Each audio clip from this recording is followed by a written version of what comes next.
Rangareddy project పనులు అపశృతి చోటు చేసుకుంది. వెల్డింగ్ కోసం ఉపయోగించే సిలిండర్ పేలి భారీ అగ్ని ప్రమాదం సంభవించింది. కార్మికులు పరిసర ప్రాంతాల్లో లేకపోవడంతో ప్రాణాపాయం తప్పింది.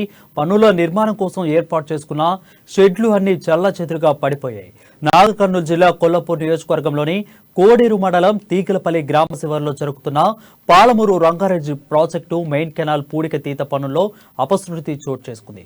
మెగా కంపెనీ యాజమాన్యం కార్మికుల కోసం షెల్టర్లు గుడిసెలు ఏర్పాటు చేసుకున్నారు. అక్కడ వంట గ్యాస్ సామాగ్రి, నిర్మాణ పనులకు సంబంధించిన సామాగ్రి, వెల్డింగ్ సిలిండర్లు ఉన్నాయి. ప్రమాద సేవతో అందులో ఉన్న 6 సిలిండర్లు పేరి భారీగా శబ్దం కూడిన మంటలతో ఎగిసిపడింది. అయితే వెంటనే స్థానికులు ఫైర్ సిబ్బందికి సమాచారం ఇవ్వడంతో నాగర్ కర్నూలు ఫైర్ సిబ్బంది ఘటనా స్థలానికి చేరుకుని మంటలను ఆర్పారు. ఈ ఘటనలో 3 కార్మికులకు స్వల్ప గాయాలైనట్లు తెలుస్తోంది.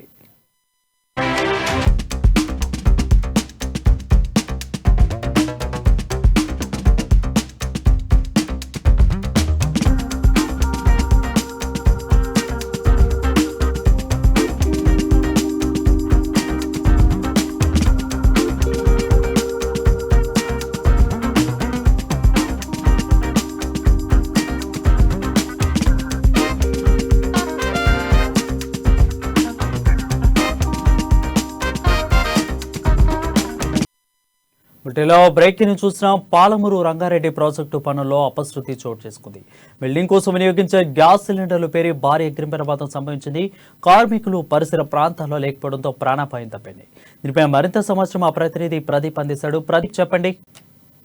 వరుణ్, పాలమూరు రంగారెడ్డి ప్రాజెక్టు పనుల్లో అపరిస్థితి చోటు చేసుకుంది. వెల్డింగ్ కోసం వినియోగించే సిలిండర్లు పేలి భారీ అగ్ని ప్రమాదం సంభవించింది. కార్మికులు పరిసర ప్రాంతాల్లో చేరుకున్న షెడ్లు అన్ని చెల్లా చెదురుగా పడిపోయాయి.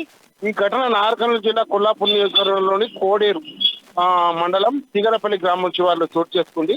Palamuru Rangareddy project main canal పూడికట్టించిన పనుల్లో భాగంగా మెగా కంపెనీకి యాజమాన్యం కార్మికుల కోసం షెల్టర్లు, గుడిసెలు ఏర్పాటు చేసుకున్నారు.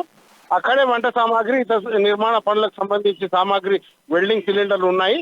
ప్రమాదవశాత్తు అందులో ఉన్న 6 సిలిండర్లు పేరి భారీ శబ్దంతో కూడిన మంటలు ఎగిసిపడ్డాయి.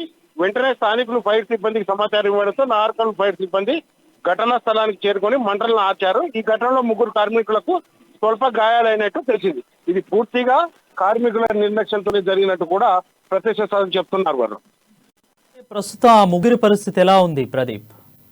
ఆ 3 స్వల్ప గాయాలయ్యాయి. నాగర్ కర్నూలు ప్రభుత్వ ఆసుపత్రిలో చికిత్సను అందిస్తున్నారు.